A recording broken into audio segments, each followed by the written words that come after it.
नमस्कार, आप देख रहे हैं खबरें दमदार। यूपी की इटावा से कोविड प्रोटोकॉल की धज्जियां उड़ाने की तस्वीरें सामने आई हैं। यहां पर एसपी नेता के समर्थन में कार्यकर्ताओं ने सड़क पर विशाल जुलूस निकाल दिया। आज युव जनसभा के जिलाध्यक्ष धर्मेंद्र यादव जेल से रिहा हुए तो उनसे मिलने हजारों समर्थक पहुंच गए। इसके बाद समर्थकों ने गाड़ियों से जुलूस निकाला और कोविड नियमों की जमकर धज्जियां उड़ाई। बिना परमिशन के सड़क पर ये जुलूस, हजारों एक साथ, और वो भी किस तरीके से, ये देखिए। यहाँ ट्रैफिक के भी नियम टूट रहे हैं और कोविड के भी।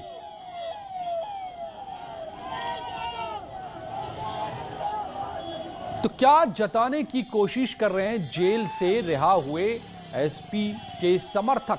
समाजवादी पार्टी के युवजन जिलाध्यक्ष औरैया के हैं ये धर्मेंद्र यादव, जिन्हें जिला बदर भी किया गया, और अब सड़क पर ये तस्वीर। और अलीगढ़ शराब कांड में पुलिस लगातार कार्रवाई कर रही है। आज पुलिस ने 25,000 के इनामी नीरज चौधरी समेत 3 लोगों को गिरफ्तार किया है। हालांकि 50,000 के इनामी मुख्य आरोपी ऋषि शर्मा अभी तक फरार है, लेकिन उसके खिलाफ कार्रवाई शुरू हो चुकी है। आज प्रशासन ने जवा में उसके फार्म हाउस को जमींदोज कर दिया। ऋषि शर्मा ने सरकारी जमीन पर कब्जा कर 4 दीवारी करा रखी थी। ऐसे गिराकर प्रशासन ने मुक्त करा लिया। पुलिस का दावा है कि ऋषि शर्मा के पास 40 से 50 करोड़ की संपत्ति है और जांच के बाद आगे की कार्रवाई की जाएगी। शर्मा का एक ये फार्म हाउस और होटल है। तो यहाँ हमने अपनी टीम से जांच करवाई तो ये पाया गया कि यहाँ एक रास्ते की ज़मीन है। उस रास्ते की ज़मीन पर लगभग 2 से 2.5 मीटर इन्होंने कब्जा कर रखा था। और ख़ुद भी आप देखेंगे यहाँ पर तो पीछे जो आगे ज़मीन बनी, आगे जो बना हुआ है वो थोड़ा हट के बना हुआ, जबकि ये आगे बढ़ा के बनाए हुए थे। तो आज हमने इनकी 4 दीवारी को ध्वस्त किया है। जो 2 या 2.5 मीटर ज़मीन जो इन्होंने कब्जा कर रखा था उसको हमने मुक्त करवाया। अभी और भी हम इसमें जाँच करें कि कहीं और सरकारी संपत्ति मिलती है तो उस पर भी हम इसको मुक्त करवाने की कार्रवाई करेंगे। और प्रशांत कुमार हमारे संवाददाता मेरे साथ जुड़े हुए हैं। प्रशांत, तो ये किस कदर अवैध शराब का धंधा करने वाले सरकारी जमीन तक पर कब्जा करके बैठे थे, ये भी तस्वीरें अब आ रही हैं।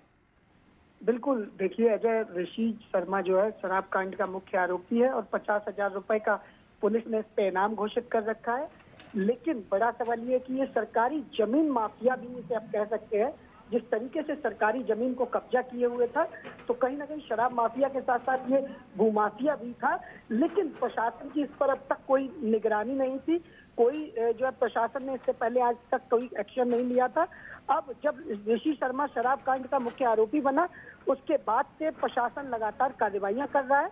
आज लगभग 2 से 3 फीट सरकारी जमीन पर कब्जा करने के मामले में जिला प्रशासन ने बुलडोजर चलाया और इसके फार्म हाउस को ध्वस्त कर दिया है। लगातार प्रशासन की कार्रवाइयां चल रही है। तो आज कार्रवाई प्रशासन कर रहा है और लगातार जेसीबी शराब माफियाओं के ठिकानों पर गरज रही है। तो ये तमाम कार्रवाइयां लगातार जारी हैं। नीरज और समेत 3 आरोपी आज भी गिरफ्तार हुए और मुख्य आरोपी ऋषि शर्मा अभी भी फरार है, तो उसकी संपत्तियों पर ये कार्रवाई। और मेरठ पुलिस ने अवैध शराब के गोरख धंधे का बड़ा खुलासा किया है। पुलिस का दावा है कि पंजाब से शराब लाई जाती थी और केमिकल मिलाकर पश्चिमी यूपी में सप्लाई की जाती थी। पुलिस ने अब तक 8 आरोपियों को गिरफ्तार किया है, जबकि कुल 23 लोग इस गिरोह में शामिल बताए जा रहे हैं। पुलिस ने 60,000 लीटर ENA केमिकल से भरे 2 टैंकर भी बरामद किए हैं। इसके अलावा बोतल यूरिया भी जब्त किए गए हैं। पुलिस ने मिलावटी शराब समेत कुल 5 करोड़ रुपए का सामान जब्त किया है। अलीगढ़ में हुए शराब कांड के बाद से ही मेरठ पुलिस अवैध शराब के खिलाफ लगातार अभियान चला रही थी और अब बड़ी कामयाबी मिली है। 8,000 लीटर ENA तो टैंकर में मिले हैं। 2 बड़े टैंकर हैं। काफ़ी मात्रा में बॉटल, पाउच भरी हुई और ड्रम में भरी हुई इनके यहाँ से मिली है। अभी तक कुछ 8 लोगों की गिरफ्तारी की गई है और 23 नाम कुल सामने आए हैं। 4 टीमें लगी हुई हैं। बाकियों को भी लगातार कार्रवाई की जा रही है, गिरफ्तारी सुनिश्चित की जा रही है। और इसमें 5 करोड़ के आसपास कीमत की काफ़ी सभी चीज़ें बरामद हुई हैं। अपर मुख्य सचिव गृह महोदय द्वारा 2 लाख रुपए की पुरस्कार की घोषणा इसमें जो पुलिस टीम लगी हुई थी उसके लिए की गई है। और अब mafia don Mukhtar Ansari ambulance case में बाराबंकी पुलिस ने बड़ी कार्रवाई की है। जेल में मुख्तार से पूछताछ के बाद पुलिस ने बड़ी कार्रवाई करते हुए 3 आरोपियों पर इनाम घोषित कर दिया है। आनंद यादव शाहिद पर 25-25 हजार का इनाम घोषित किया गया है। वहां मुजाहिद पर 20,000 रुपए का इनाम रखा गया है। इन तीनों अपराधियों का मुख्तार अंसारी से सीधा कनेक्शन साबित होने के बाद से ही पुलिस तलाश कर रही है। दूसरी तरफ इस मामले में उत्तर प्रदेश की बांदा जेल में बंद बाहुबली विधायक मुख्तार अंसारी की पेशी अब बाराबंकी में शुरू होगी।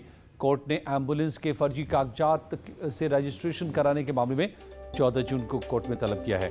कोर्ट में पुलिस ने बताया है कि एम्बुलेंस मामले में फर्जी पते से पंजीकरण में मुख्तार अंसारी की मिलीभगत रही है।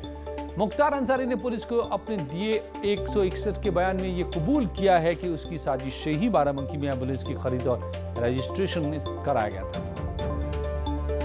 टीम ने 29/5/21 को वारंट भी तलब कराकर उसका बयान बांदा जेल में जाकर के लिया था। उसके बाद यहाँ पे माननीय न्यायालय द्वारा इसको 14/6/21 को तलब किया गया है। यहाँ से वारंट बना है इसका। 14/6/21 को कोशिश करेंगे कि यहाँ न्यायालय में ला करके इसका बयान कराया जाए और इसके अन्य साथी जो हैं 3 वांछित अभियुक्त आनंद यादव, मुजाहिद खान और शाहिद के ऊपर इनाम घोषित किया गया है। सभी पे इनाम घोषित किया गया है और इनके खिलाफ विधिक कार्रवाई की जा रही है। और बीते साल लखनऊ में हिस्ट्री शीटर सुरेंद्र कालिया पर हुए जानलेवा हमले का पुलिस ने पर्दाफाश कर दिया है। सुरेंद्र कालिया पर हमला किसी और ने नहीं बल्कि खुद कालिया और पूर्व विधायक अभय सिंह ने करवाया था। इसका इल्जाम पूर्व सांसद धनंजय सिंह पर लगाकर उन्हें फंसाना मकसद था। पुलिस ने अब इस मामले में सुरेंद्र कालिया के साथ पूर्व विधायक अभय सिंह और 3 और लोगों को भी साजिश रचने का आरोपी बनाया है। 48 घंटे के रिमांड पर लिए गए सुरेंद्र कालिया से पूछताछ के बाद पुलिस ने यह कार्रवाई की। 13 जुलाई 2020 को लखनऊ के आलमबाग में सुरेंद्र कालिया पर जानलेवा हमला हुआ था। 24 मई को पुलिस ने कालिया को रिमांड में लिया तो उसने साफ साफ कबूल कर लिया कि हमले की पूरी कहानी फैजाबाद से पूर्व विधायक अभय सिंह ने रची थी। पुलिस ने इस मामले में हमले की साजिश रचने के आरोप में पूर्व विधायक अभय सिंह के खिलाफ के साथ साथ मुख्तार अंसारी गैंग से जुड़े 3 और लोगों के खिलाफ केस दर्ज किया है। और नोएडा में पुलिस ने सॉल्वर गैंग के 2 सदस्यों को गिरफ्तार किया है। पुलिस का दावा है कि आरोपी सरकारी नौकरी दिलाने के नाम पर युवाओं से ठगी करते थे। पुलिस के मुताबिक आरोपी सरकारी नौकरी दिलाने का झांसा देकर लाखों रुपए लेते थे और परीक्षा में अपने लोगों को बिठाते थे। इस गैंग से जुड़े कुछ लोगों को पुलिस पहले भी गिरफ्तार कर चुकी है। मुजफ्फरनगर में मामूली विवाद में भिड़े 2 पक्ष जमकर लाठी पत्थर डंडे चल गए। दोनों पक्षों से 9 लोग जख्मी भी हो गए। घायलों को अस्पताल में भर्ती कराया गया है। पुलिस ने इस पूरे मामले में मुकदमा दर्ज किया है। लेकिन जरा तस्वीरों को देखिए मुजफ्फरनगर में कैसे पत्थर, लाठी, डंडे सब चले एक दूसरे पर।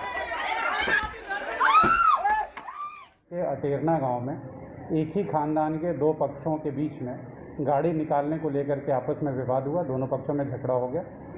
तत्काल पुलिस मौके पर पहुंची। जिन्हें चोट लगा था उन्हें हॉस्पिटल भेजा गया है और दोनों पक्षों से अभियोग पंजीकृत कर लिया गया है और अग्रिम कार्रवाई की जा रही है। हमीरपुर के इंदरपुरा गांव में क्रिकेट खेलने के दौरान गोली चल गई। 2 इसमें लड़के घायल हो गए। आरोप है कि बच्चे गैंग मैच खेल रहे थे, तभी दबंगों ने गोली चला दी। गोली लगने से 2 भाई गंभीर रूप से जख्मी हो गए हैं। पिता बच्चों को बचाने मौके पर पहुंचे तो उन पर भी कुल्हाड़ी से हमला कर उन्हें घायल कर दिया गया। अब पुलिस आरोपियों की तलाश में जुटी हुई है। आज सुबह थाना जरिया क्षेत्र के इंद्रपुरा गांव में कुछ लड़के क्रिकेट खेल रहे थे, जिसके दौरान उनके बीच विवाद हो गया और 2 लड़कों को दूसरे पक्ष ने गोली मार दिया। सगे भाई थे। एक के पेट में, दोनों के पेट में गोली लगी है और उनके पिता भी कुल्हाड़ी से घायल हुए हैं। सभी को इलाज के लिए घर वाले ही हॉस्पिटल ले गए थे। बाद में पुलिस को जानकारी मिली। पुलिस मौके पर पहुंची और इलाज के लिए भी जो गए उनके यहाँ पुलिस गई है। मुलजिमों की गिरफ्तारी है तो जंगलों में भाग गए, उनके लिए दबिश दी जा रही है। शीघ्र ही इसमें गिरफ्तारी की जाएगी।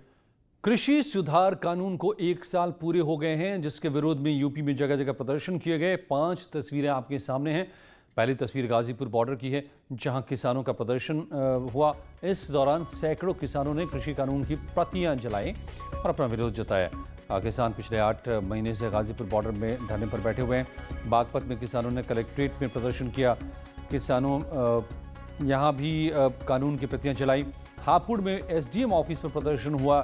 सैकड़ों की तादाद में यहां किसान पहुंचे और मौके पर पुलिस भी मौजूद थी। मुजफ्फरपुर की भी तस्वीर आप देख रहे हैं, जहां संयुक्त किसान मोर्चे के निर्देशन पर कृषि बिल को सड़क पर इसके खिलाफ प्रदर्शन किया गया।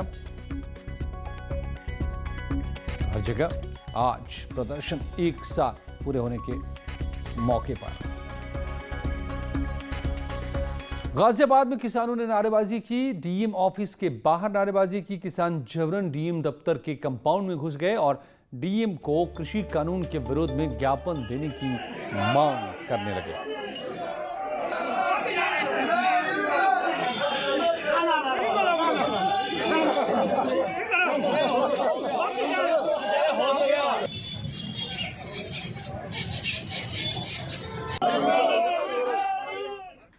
इस बीच समाजवादी पार्टी के अध्यक्ष अखिलेश यादव ने भी ट्वीट करके कृषि कानून का विरोध जताया है। उन्होंने लिखा है कि बीजेपी सरकार ने आज से 1 साल पहले काले कानूनों की काली बुनियाद रखी थी। इससे आजाद भारत का सबसे बड़ा आंदोलन जन्मा। किसान आंदोलन देश के हर घर का आंदोलन है। अब बीजेपी उत्पीड़न के खिलाफ हम किसानों के साथ खड़े हैं। किसान एकता बीजेपी के दंभ को बदरंग कर देगी। अखिलेश यादव का ट्वीट। और विश्व पर्यावरण दिवस के मौके पर आज यूपी के सीएम योगी आदित्यनाथ ने प्रदेशवासियों को बधाई दी और वृक्षारोपण भी किया। यूपी की राज्यपाल बेबी रानी मौर्य ने प्रदेशवासियों को शुभकामनाएं दी और युवाओं से अपील की कि उन्हें पर्यावरण से जुड़ना चाहिए। इस दौरान उत्तराखंड के सीएम तीरथ सिंह रावत ने भी देहरादून में वृक्षारोपण किया। मॉरिशस के पूर्व राष्ट्रपति अनिरुद्ध जगन्नाथ के निधन पर सरकार ने 1 दिन का राजकीय शोक घोषित किया है। गृह मंत्रालय की तरफ से इसकी घोषणा की गई और कहा गया कि मॉरिशस के पूर्व राष्ट्रपति अनिरुद्ध जगन्नाथ के निधन पर राजकीय शोक के दौरान राष्ट्रीय ध्वज आधा झुका रहेगा। इसके साथ ही कोई आधिकारिक मनोरंजन नहीं होगा। प्रधानमंत्री मोदी ने भी अनिरुद्ध जगन्नाथ के निधन पर संवेदना व्यक्त की है। अनिरुद्ध जगन्नाथ का 91 वर्ष की आयु में 3 जून को निधन हुआ है। अनिरुद्ध जगन्नाथ मॉरिशस के प्रधानमंत्री और राष्ट्रपति दोनों ही पदों पर काम कर चुके हैं। अनिरुद्ध जगन्नाथ के पूर्वज यूपी के बलिया केरसाड़ा थाना इलाके के गांव अठिलपुरा के रहने वाले थे।